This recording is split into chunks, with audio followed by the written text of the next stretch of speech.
history. So in the early 70s, that's when formal treatment really started taking hold. It's when you had Hazelton programs started out. Some of your sober living entities started out. There was a movement in America back in the 70s that was pretty much a fallout from the drug culture of the late 50s and 60s. And people needed treatment. You know, we had thousands and thousands of people coming back from Vietnam that had heroin habits, along with a lot of other types of habits. And there were no formal treatment services.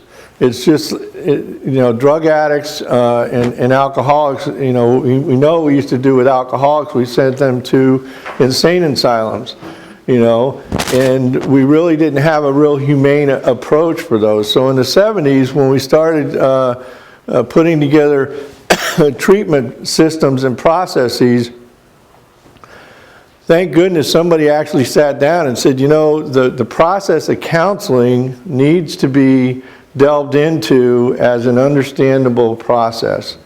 And that's really where we started from. So after about 10 years of taking a look at the counseling processes and starting to come up with, that's actually when the social model movement started, and in the 80s, we had an entity called the International Certification and Reciprocity Consortium got together and they completed their first role delineation study. And that's really, what that really is like a job, it's called a job task analysis today. And what we would do is we would send out surveys to, say, 1,000 people, and we would ask them 50 questions about what were the duties that they performed as a counselor. Mike knows this really well because he's done some role delineation studies with his credentialing here at Breining Institute. But it's a very comprehensive and complicated and scientific process. And really taking a look at how do we create quality care in America? What does a drug and alcohol counselor really look like today, back then, 30 years ago? So they got that together, and from the role delineation study, they were able to develop criteria that had knowledge, tasks, and skills of the minimum that people needed to know to work in the profession of drug and alcohol counseling. This was actually the creation of the profession. Today, these instruments they have a shelf life of about 5 years because over the course of 5 years, excuse me, over the course of 5 years, as you all know, society is cyclic. Human beings are cyclical, okay? And every 5 years, we re-measure that job task analysis or role delineation study to make sure that it's congruent with the needs of the people we serve. Probably a little bit more information than you need to know about that. But for me, when somebody told me about it years ago, I got to sit on my first role delineation study in 2000. Somebody told me about it. I said, how do I get involved with a process like that? That sounds really interesting. And because I got involved in that process, I'm able to tell you about it today. So maybe one of you here will be on the next role delineation study. If you ever want to participate in something like that, you can talk to Mike, because he's always looking for subject matter experts. And I know you're going to want to know what those are later. So somebody here can remember what an SME is and ask me, and I'll tell you later. So then in 2001, we're going to fast forward 20 years. Because what happened was, so they created the role delineation study for the profession, and then having that role delineation study, then you have to have education programs. So now you've created a profession that was born primarily out of halfway houses and a social model philosophy.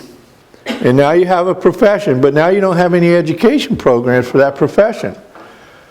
So our wonderful folks at the federal government got together, and why'd they get together? They got together because they started putting your tax dollars into funding treatment services. But they didn't have any guidelines for how those services were going to be provided. So they got together, realizing that this was in place, knowing that there was not an educational process in place, and developed the TAP 21, or the 8 practice dimensions of counseling. So now we had the 12 core functions that came out of this, and then we had the TAP 21, but there was no crosswalk between the two, because you have 12 core functions,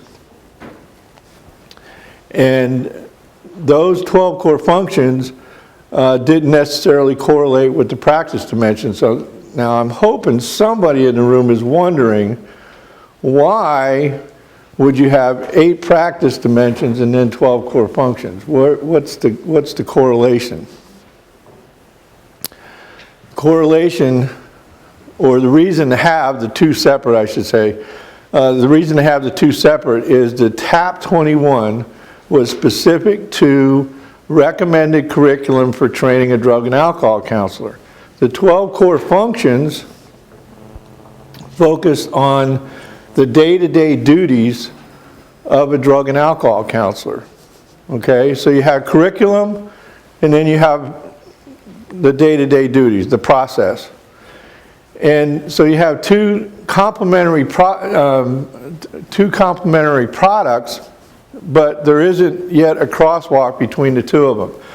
So that was done in early 2000, 2001, and was actually created so that people in academia and people in program could better understand how to utilize the 2 documents in training the workforce. Important statement. We've learned over the past few decades that integration of the core functions in the cohesive dynamic therapeutic system is essential to short and long range success of our clients. You ever, well, I know you have, but you know that feeling you get when you know a client is so close to getting it, and you just feel like you're missing something in your delivery, and you wish you would have known something to be able to do a better job. This is the process that creates the foundation from what can launch that additional ability to give that client continuity of care, leading to quality care. You have to have a foundation. This is about the foundation of drug and alcohol counseling. You need the education to understand the pathology of the disease of addiction, but you also need to understand the basis from which all services are delivered. It's like if any of you were ever clients before in programs, right? You experienced your counselor in this person that walked into the room and lit the room up and was just able to do things with words that made you think about things and opened up your head and your heart to concepts that you never believed possible, and you're like, oh my God, I want to be like that person.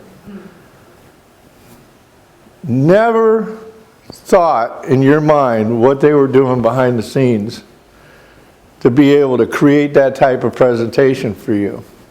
And that's what we're going to learn today. is what they were doing behind the lines. Some of it you saw, most of it you didn't.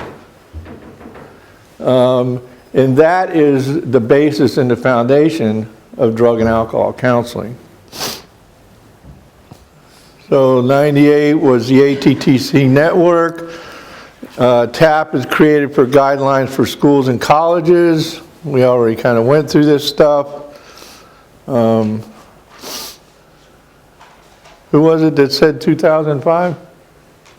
Somebody in here said it. Okay, screening. We'll just jump right into it now. So everybody knows the difference, why the TAP was created and why the 12 core functions was created. Okay?